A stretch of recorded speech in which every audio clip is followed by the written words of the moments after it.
నా స్నేహితురాలు తన తరగతికి సిద్ధపడుతూ తాను బోధించనయ్యున్న గేయాన్ని వినిపించింది. నా హృదయాన్ని స్పృశించిన గేయాన్ని మీకు కూడా ఒకసారి జ్ఞాపకం చేయాలని ఆశపడుతున్నాను. దేవుని పాదాలపై పువ్వులు వేయడానికి దేవాలయానికి వెళ్ళొద్దు. అంతకంటే ముందుగా నీ హృదయాన్ని ప్రేమ, దయ, సువాసనలతో నిండనివ్వు. దేవుని బలిపీఠంపై కొవ్వొత్తి వెలిగించడానికి దేవాలయానికి వెళ్ళొద్దు. మొదట పాపాంధకారాన్ని, గర్వం మరియు అహాన్ని నీ హృదయంలో నుండి తొలగించు. తలవంచి ప్రార్థించడానికి దేవాలయానికి వెళ్ళొద్దు. నీ సాటివారి ఎదుట దీనత్వం, వినయంతో వంగడానికి మొదట నేర్చుకో. ఎవరి ఎడల తప్పు చేశావో వారి ఎదుట పశ్చాత్తాపపడు.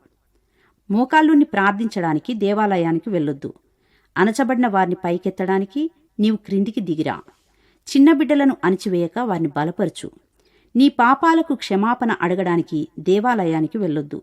నిన్ను బాధించిన వారిని నీ హృదయపు లోతుల్లో నుండి క్షమించు. ఎంత అద్భుత గేయకావ్యం! అనేక మంది పుణ్యక్షేత్రాలు సందర్శించి, సాంప్రదాయాలు పాటించి దేవుని సంతోషపరచగలమని తలుస్తారు. అలాంటి వారు మనుషుల ఎదుట నీతిమంతులుగా కనబడగోరుతారు.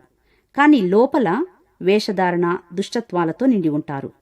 లోపల వెలుపల పవిత్రత నొందిన వారమై ఉండాలని దేవుని వాక్యం సెలవిస్తుంది. మరి మనం దేవాలయానికి ఎలా వెళ్తున్నామో మనలను మనం స్వపరీక్ష చేసుకుందామా?